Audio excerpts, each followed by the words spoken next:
Good afternoon, Shamrock vendors and contractors. Super excited to be coming to you today.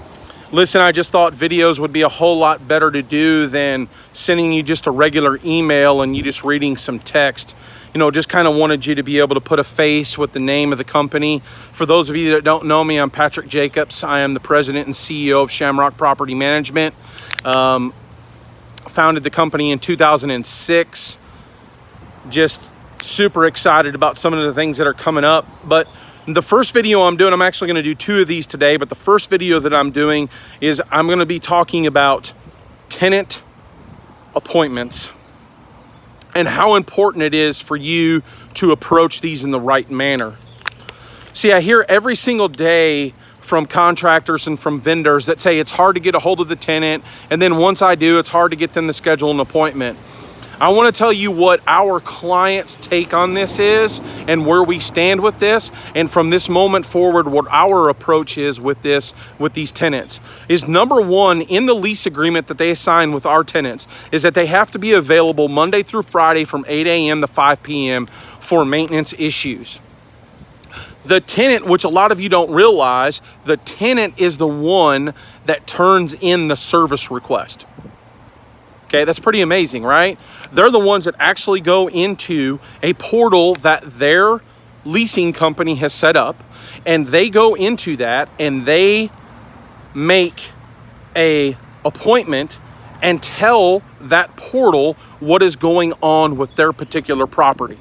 So the leasing company's approach to this is that you are the one that is setting this up, so you need to be available for that maintenance issue to be taken care of.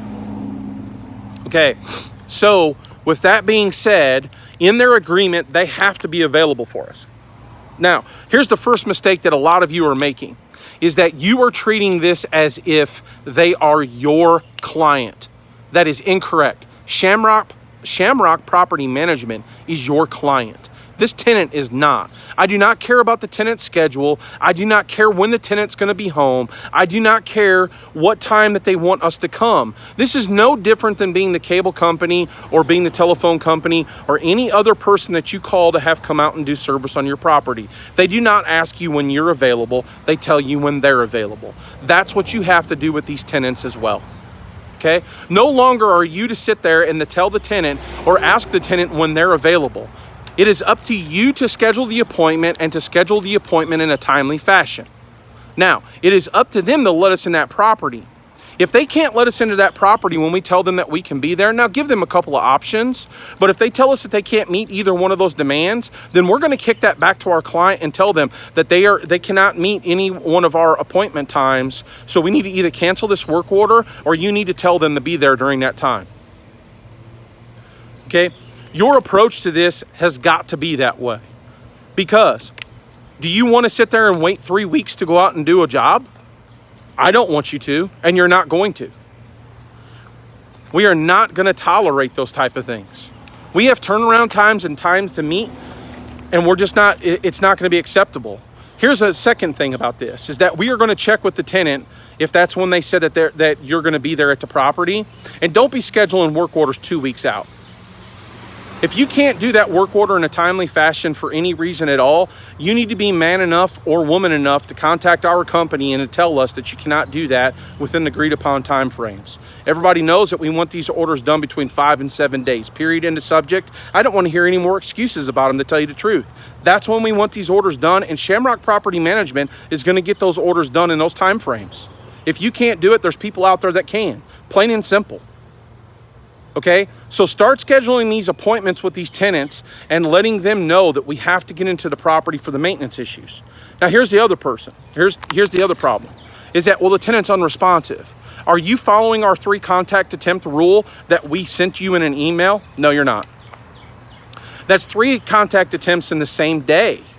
Okay, Listen, they need something done at their property. They are, like I said in the beginning of this video, that they are the ones that are putting the service request, and they're not going to be unavailable or unresponsive.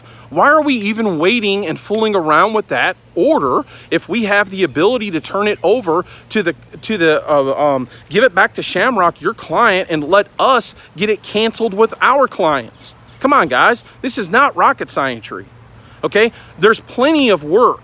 Most of the markets that any of you work in are $1 million market. There's more work orders to be gotten. Quit treating this like this is the last work order you're ever going to get with us. You have to have some posture with these people. Am I saying being rude? No, do not be rude. But we have to set up a time with these folks. They have to tell us that they can be available. If they're not, move on, because there's plenty of work orders out there that the people can be available. Okay?